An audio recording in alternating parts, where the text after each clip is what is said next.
तो जैसा कि भाभी जी ने आपको बताया कि मैं रामचरितमानस का पाठ मैंने शुरू किया हुआ है और मेरा अध्ययन जारी है। तो जिस महान पुरुष ने रामचरितमानस की रचना की थी, श्री गोस्वामी तुलसीदास जी, ऐसा कहा जाता है कि गोस्वामी तुलसीदास जी ही श्री वाल्मीकि जी का अवतार हैं, जिन्होंने रामायण लिखी थी। और ऐसा कहा जाता है कि वाल्मीकि जी ने तो रामायण देखो राम जी के समय में, त्रेता युग में ही लिखी थी, लेकिन जो अभी कलयुग में हमारे इस समय में जिन्होंने हमें राम गाथा से जोड़ा, राम के गुण बताए, राम का चरित्र बताया, वो हमारे गोस्वामी तुलसीदास जी हुए। ऐसा कहा जाता है तुलसीदास जी के जन्म की और तुलसीदास जी को प्रेरणा कैसे मिली रामचरितमानस की, ये भी बहुत मतलब प्रेरक प्रसंग है। मतलब रामचरितमानस की रचना कैसे हुई? कहा जाता है कि रामचरितमानस सभी ग्रंथों में मतलब सर्वोत्तम है। ऐसे कहा जाता है कि मतलब रामायण से भी ज्यादा उसको सर्वोत्तम हम मानते हैं। आप जितनी भी कथाएं सुनते हैं आजकल चैनल्स पे या जहां भी, तो वो सब रामचरितमानस के अंदर से ही संपादित होकर के आपको सुनाई जाती है, क्योंकि उसके अंदर जितना सुंदर राम जी का व्याख्यान किया गया है ना, शायद ही किसी मनुष्य द्वारा इस पृथ्वी पर किया गया होगा। इसीलिए उनको महान पुरुष कहा गया है। कहते हैं तुलसीदास जी का जन्म 1554 संवत में यूपी में एक जिले के अंदर हुआ, और जन्म के समय से ही ऐसे कहा जाता है कि 12 महीने तो उनको जन्म लेने में लगे। मतलब आम शिशु तो 9 महीने के अंदर पैदा हो जाता है, लेकिन उनको जन्म लेने में 12 महीने लगे। और जब वो 12 महीने के बाद जन्म लेते हैं तो जन्म के समय ही उनके मुख में 32 दांत, देखो कितनी हैरानी की बात की, 32 दांत। और जैसे उनकी माता उनको गोद में लेती है, माता हुलसी जी, तो वो उनके मुख से शब्द निकलता है राम। और वो देखने में वो बच्चा मतलब देखने में 12 महीने के बाद जो बच्चा हुआ तो लगना तो मतलब छोटा चाहिए, लेकिन वो देखने में कैसा लगा? जैसे 5 साल का हृष्ट पृष्ठ बालक होता है। तो सब उसको देख करके हैरान। और जिस नक्षत्र में वो पैदा हुए, कहा जाता है कि वो नक्षत्र मतलब अच्छा नहीं माना जाता था, शुभ नहीं माना जाता था, क्योंकि उस दौरान ऐसी ऐसी घटनाएं वापर रही थी कि उनके माता पिता को लगा कि भाई नहीं, ये बच्चा मतलब अशुभ है हमारे लिए। तो उनकी माता उनको त्याग देती हैं, और फिर जब उनको त्याग देती हैं तो वहाँ से शुरू होती है उनके जीवन की कथा। जब वो त्याग देती हैं तो वो और कोई व्यक्ति उनको अपने पास में लेता, अपने सानिध्य में लेता है। फिर उनके ऊपर गुरुजनों की कृपा होती है। उनके गुरु होते हैं नरसिंह हरि जी, वो उनको ज्ञान प्रदान करते हैं, दीक्षा देते हैं। फिर धीरे धीरे समय निकलता है तो क्या होता है कि उनके गुरु जो है ना, उनको हमेशा रामायण का पाठ सुना रहे होते हैं, हमेशा राम की गाथा सुनाते हैं, हमेशा राम की। तो वो अनन्य भक्त बन गए राम के। अब उनके मन में उड़क होती थी कि मैं राम जी से मिलूं, राम जी मुझे मिल जाएं, एक बार मैं उनका दर्शन कर लूं। तो क्या होता है, धीरे धीरे उनकी आध्यात्मिक यात्रा चलती है। वो कई वेदों शास्त्रों का अध्ययन करते हैं। फिर एक दिन उनका विवाह हो जाता है। विवाह होता है तो विवाह के बाद उनके पुत्र की प्राप्ति भी होती है उन्हें। और फिर जब उनका पुत्र होता है तो एक दिन उसका निधन हो जाता है। निधन की वजह से बहुत ज्यादा दुखी होते हैं दोनों, तुलसीदास जी और उनकी पत्नी। फिर क्या होता है कि जब उनके पुत्र का निधन होता है तो उसके कुछ समय बाद जो उनकी पत्नी है अपने मायके में रहने के लिए चली जाती हैं। और जब वो रहने के लिए जाती है तो काफी दिन बीत जाते हैं। अब तुलसीदास जी अपनी पत्नी से बहुत ज्यादा प्रेम करते थे, बहुत ज्यादा प्रेम करते थे। तो कई दिन बीत गए। भाई आप लोगों को तो पता ही है, पति पत्नी को कई दिन बीत जाए तो भाई पति को याद ना आए, पत्नी को याद ना, ऐसा तो हो नहीं सकता। तो तुलसीदास जी बहुत ज्यादा प्रेम करते थे, तो उन्हें अपनी पत्नी की आई याद। तो उन्होंने सोचा कि आज मैं अपनी पत्नी से मिलकर रहूंगा। और जिस दिन वो मिलने के लिए निकलते हैं तब क्या होता है, रास्ते में आंधी तूफान बारिश, नदी उफान पर, लेकिन फिर भी वो क्या करते हैं, नदी को पार करके अपनी पत्नी के पास उनसे मिलने के लिए पहुंच जाते हैं। और जैसे ही वो वहां पहुंचते हैं, मन में तो वो पूरे एकदम विचार करके चलते हैं कि मेरी पत्नी मुझे देखकर क्या होंगी, बहुत ज्यादा प्रसन्न होंगी। लेकिन वहां जब पहुंचते हैं तो क्या होता है, उसका उल्टा होता है कि उनकी पत्नी उनको देखकर बिल्कुल भी खुश नहीं होती हैं। उल्टा कि उनको क्रोध में बुरे वचन बोलती हैं। क्या कहती हैं कि अरे मूर्ख आदमी, अगर तूने इतना ध्यान जितना तूने मुझ पर लगा रखा है उतने से आधा ध्यान भी अगर तू भगवान पर लगाए तो तेरा कल्याण ना हो जाए। और जब वो जैसे ये वचन अपनी पत्नी के सुनते हैं मुख से, तो उनके हृदय में जो दुख की वेदना दौड़ती है, उस दुख उनसे सहन नहीं होता और वो वहाँ से उनको छोड़ करके अपने निकल लेते हैं। और जैसे वो निकलते हैं फिर वो चलते हैं और फिर वहाँ से उनके मन में वो प्रण लेते हैं कि मैं आज से गृहस्थ जीवन को त्याग दूंगा। और वो त्यागने के बाद साधु वेश धारण करते हैं और प्रयाग जी में निवास करने के लिए पहुंच जाते हैं। और कहते हैं प्रयाग जी में निवास के दौरान वो वहाँ पे भी ध्यान बान लगाते हैं, अपने गुरु से मिलते हैं, बात करते हैं, आगे अध्ययन करते हैं। वहाँ पे राम कथा का पाठ लोगों को करके सुना रहे होते हैं। तो जैसे ही वो ध्यान लगा रहे होते हैं और घाट पे बैठ करके ध्यान लगा रहे होते हैं, राम जी के बारे में सोच रहे होते हैं तो और कथा सुना रहे होते हैं, तो उस कथा के दौरान क्या होता है, एक प्रेत मनुष्य का रूप लेकर के उनके सामने आ जाता है। और आने के बाद उनको क्या कहता है कि तू हनुमान जी से मिल, हनुमान जी तुझे यहाँ मिलेंगे। तू राम को मिलना चाहता है ना, तो राम को तुझे कौन मिलवाएगा, हनुमान जी। और वो फिर हनुमान जी के पास जाते हैं। हनुमान जी के पास जैसे ही पहुंचते हैं, बड़ी मुश्किलों से वो हनुमान जी को मतलब मिलते हैं तो हनुमान जी उनको क्या आदेश करते हैं कि जा तू घाट पर बैठ, तुझे राम जी के दर्शन अवश्य होंगे। तू अयोध्या जा, तुझे राम जी के दर्शन अवश्य होंगे। तू चित्रकूट जा। चित्रकूट जाते हैं और एक दिन घाट पे वहां पे बैठे होते हैं। तो घाट पे बैठने के बाद में क्या होता है कि घोड़े पर दो राजकुमार, सुंदर सुंदर राजकुमार चल करके जा रहे होते हैं। वो तुलसीदास जी उनको देख तो लेते हैं लेकिन पहचान नहीं पाते कि कौन थे, साक्षात राम जी और लक्ष्मण जी थे। फिर वो हनुमान जी के पास जाते हैं और कहते हैं मुझे तो दर्शन दिए ही नहीं, आपने तो कहा था कि आज राम जी दर्शन देंगे, लेकिन राम जी ने तो मुझे दर्शन नहीं दिए। हनुमान जी कहते हैं गलत फहमी हो गई तुझे, दर्शन तो तुझे देने आए थे मगर तू उनको पहचान ना पाया। चल ऐसे कर, कल तू फिर से जाना और तुझे दर्शन अवश्य होंगे। तो वो घाट पर बैठ करके कथा वगैरह कर रहे होते, सुना रहे होते और ना चंदन का तिलक घिस रहे होते हैं। तो घिसते घिसते क्या होता है, दो सुंदर सुंदर नन्हे से बालक उनके पास आ जाते हैं। और आने के बाद क्या बोलते हैं, बाबा बाबा हमें थोड़ा सा चंदन देंगे, तिलक देंगे, तिलक देंगे। इतने में हनुमान जी भी वहीं बैठे होते हैं। हनुमान जी क्या बोलते हैं कि उनको मैं आज बता दूं, ऐसा कुछ कहूं कि भाई उनको पता लग जाए कि ये राम भगवान जी का, या आज भी मिस ना कर दें इनके दर्शन।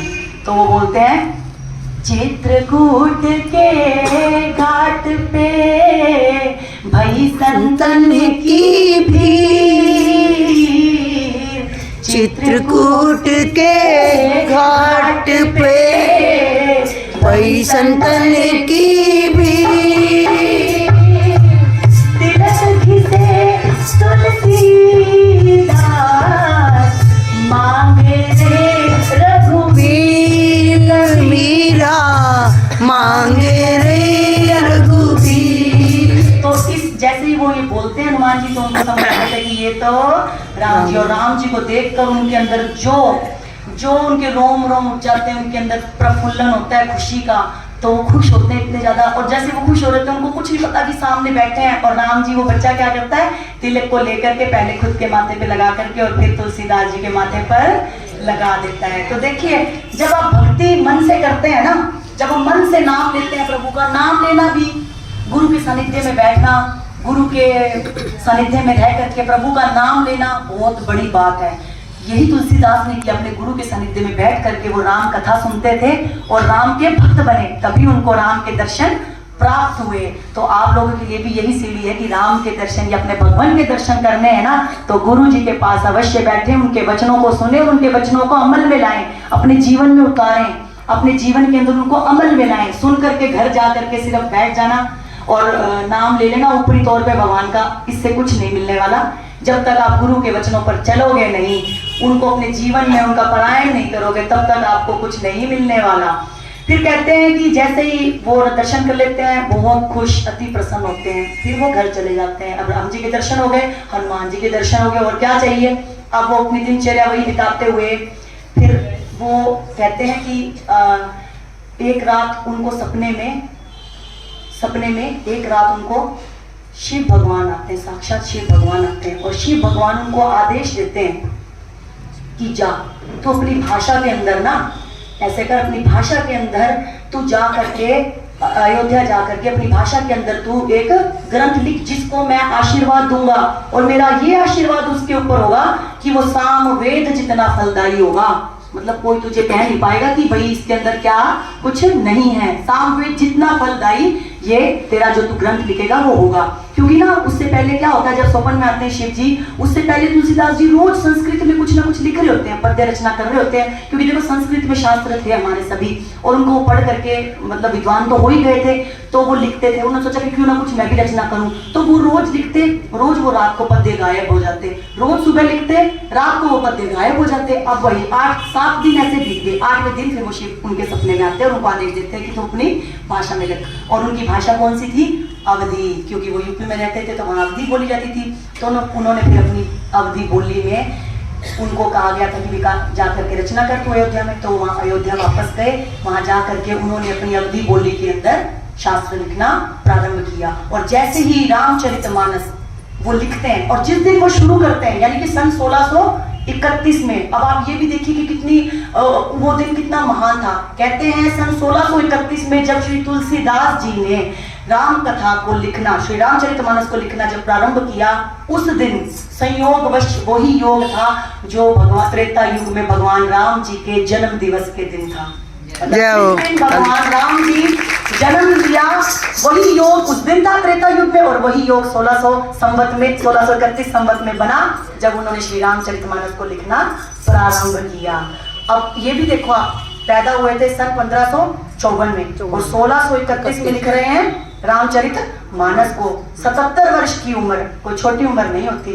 तो कहते हैं ज्ञान की भक्ति की कोई उम्र नहीं होती। 77 वर्ष की उम्र में उन्होंने अपना ज्ञान इकट्ठा करके श्री रामचरित मानस की रचना कर दी, जिसको आज हर घर में सुना जाता है, हर कथा चैनल पे बोला जाता है और लोग बहुत मतलब सुन करके आनंद लेते हैं। इतनी रस भरी ये ग्रंथ है, इतनी अच्छी इसमें बातें कही गई है, इतनी अच्छी कथाएं, इतनी अच्छी बातें, इतना अच्छा राम जी का चरित्र चित्रण इस कथा के अंदर किया गया है कि मतलब जब तक आप उसको पढ़ोगे नहीं या गुरु के मुख से सुनोगे नहीं, तब तक आपको आनंद का पता चलेगा ही नहीं कि वो कितनी अच्छी, कितना आनंद भरी, कितनी रस भरी। अच्छा, कहते हैं फिर उन्होंने जब रामचरितमानस कंप्लीट की, तो कब हुई उनकी रामचरितमानस पूरी? सन 1633 में। उनको 2 साल 7 महीने 26 दिन लग गए रामचरितमानस लिखने में। तो सन 1633 में जिस दिन, अब ये देखो, जिस दिन इनकी कंप्लीट हुई तब भी इतना अच्छा युग था, मतलब संयोग था। कहते हैं जिस दिन उनकी रामचरितमानस पूरी हुई, 7 कांड उसके पूरे हुए,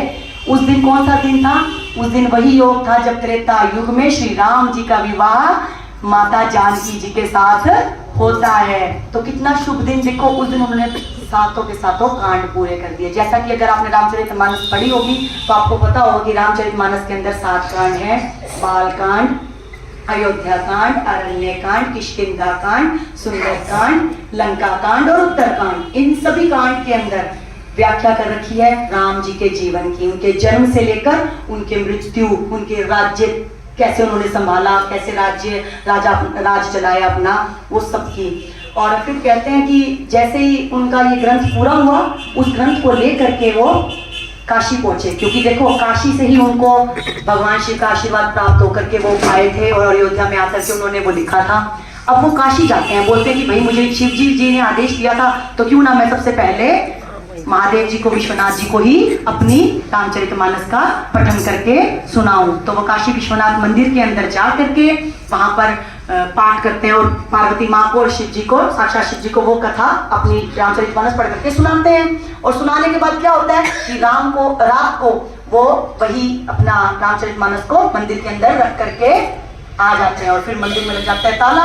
और जैसे ही सुबह तुलसीदास जी मंदिर में पहुंचते हैं तो क्या कहते हैं, जानते हैं हम सब लोग क्या हुआ? जब उन्होंने रामचरितमानस लिख करके मंदिर में छोड़ी तो सुबह स्वयं साक्षात शिव जी ने अपने हस्ताक्षर उस पे किए हुए मिले। क्या लिखा था? सत्यम शिवम सुंदरम। और ऐसा कहा जाता है कि पंडितों ने ये भी बात की पुष्टि की कि उनको सत्यम शिवम सुंदरम की आवाजें भी सुनाई दे रही थी। तो सत्यम शिवम सुंदरम साक्षात शिव जी का हस्ताक्षर है। तो सोचिए आप, साक्षात शिव जी का हस्ताक्षर जिस ग्रंथ को मिल गया हो तो क्या वो ग्रंथ कुछ कम होगा? नहीं, वो सर्वोत्तम, और तभी से उस ग्रंथ को सर्वोत्तम माना गया। अच्छा, जैसे ही उनको शिव के आशीर्वाद मिलते हैं, अब कहते हैं कि देखो पहले के समय में ग्रंथ सभी हमारे संस्कृत भाषा के अंदर होते थे। कहा जाता था कि भाषा मतलब संस्कृत ही मानी जाती थी ग्रंथों के लिए, शास्त्रों के लिए, वेदों के लिए। तो जो पंडित लोग थे और भी जो विद्वान लोग थे वो क्या करने लगे, उनसे जलन करने लगे कि भाई इसने लिख दी है, हम इसको मान्यता नहीं देते हैं, क्योंकि शास्त्र तो लिखे जाते हैं संस्कृत के अंदर, लेकिन इसने लिखी है कि क्या गवारों वाली बोली में लिख दी अवधि में, हम इसे मान्यता नहीं देते हैं। बोले चल हम तेरी एक परीक्षा लेंगे भाई, अगर तो तेरी इस ग्रंथ के अंदर दम होगा तो हम इसको आज रखेंगे मंदिर के अंदर, और मंदिर के अंदर वेद सबसे ऊपर, फिर शास्त्र पुराण, और फिर सबसे नीचे रखा जाता है श्री रामचरितमानस को। और बोले कल सुबह देखेंगे क्या होता है, अगर ये ऊपर आ गए तो हम मान जाएंगे तुझे। जैसे फिर मंदिर में ताला लगता है, अगली सुबह जैसे ही मंदिर के कपाट खोले जाते हैं तो क्या मिलता है कि श्री रामचरितमानस सबसे ऊपर, सबसे ऊपर बोलो श्री रामचंद्र भगवान हो जाती है। और इससे पता लगता है कि रामचरितमानस वाकई में सर्वश्रेष्ठ। और फिर उन पंडितों विद्वानों ने श्री तुलसीदास जी के चरणों में पड़कर माफी मांगी, बोले सच में हम मान गए कि आप अनन्य भक्त हैं श्री राम जी के, और श्री राम जी की सर्वे सर्वा की आपके ऊपर बहुत कृपा है, और हम इस ग्रंथ को आज से इसका प्रचार प्रसार खूब करेंगे। फिर उस ग्रंथ का प्रचार प्रसार शुरू होता है और राम कथा घर घर में गाई जाती है। कहते हैं इस ग्रंथ के अंदर 4000 से अधिक चौपाइयां हैं, और जितनी भी चौपाइयां हैं उसके अंदर आपको ना अपने जीवन की सभी समस्याएं और उनका हल मिलेगा। क्योंकि देखो अब हम कहते हैं कि राम जी तो भगवान थे, तो उन्होंने मनुष्य में क्यों जन्म लिया, क्यों इतने संघर्ष किए। वो संघर्ष इसलिए किए क्योंकि तुलसीदास जी खुद भी अपनी रामचरितमानस के अंदर बताते हैं कि वो सब संघर्ष उन्होंने खुद के लिए नहीं किए, मानव जाति के लिए किए, हम मनुष्यों के लिए किए, कि ताकि हम सब उनकी लीलाएं देख करके प्रेरित हों, उनको अपने जीवन में उस सार को बिठाएं जो रामचंद्र जी अगर भगवान होके कर सकते थे। आप सबको पता है कि भगवान होकर के वो सब कुछ कर सकते थे, लेकिन फिर भी उन्होंने साधारण मनुष्य की तरह जीवन जी के संघर्ष करके कितना बड़ा युद्ध किया, रावण को हराया, अपनी पत्नी को छुड़ा करके लाया, और फिर राम राज्य चलाया। किस तरह से अपने पिता के वचनों पर वो चले, वनवास को चले गए, कितने उन्होंने संघर्ष किए। तो ये सब सिर्फ उन्होंने अपने लिए नहीं किया, ये सब हम जितने आज बैठे हैं और जितने पृथ्वी पे मनुष्य हैं उन सब के लिए हुआ, ताकि ये तर जाए, ये समझे कि अगर मैं मनुष्य होकर कर सकता हूँ ये सब, भगवान होने के बावजूद भी मैं मनुष्य की योनि में जन्म लेकर के अगर ये सब कुछ कर सकता हूँ, तो हम क्यों नहीं कर सकते, हम क्यों नहीं कर सकते। ये प्रेरणा राम जी के जीवन से हमें मिलती है कि हम भी मनुष्य होकर के वो सब कर सकते हैं जो राम जी ने तक मेहनत से संघर्ष से किया। राम जी जितने तो संघर्ष हमारे जीवन में है भी नहीं है, उनका तो रत्ती भर भी संघर्ष नहीं, और फिर भी हम सारा दिन रोते हैं कि हाय हमें ये दुख है, हाय हमें वो दुख है, भगवान जी तूने ऐसा क्यों किया, भगवान तूने ऐसा क्यों किया।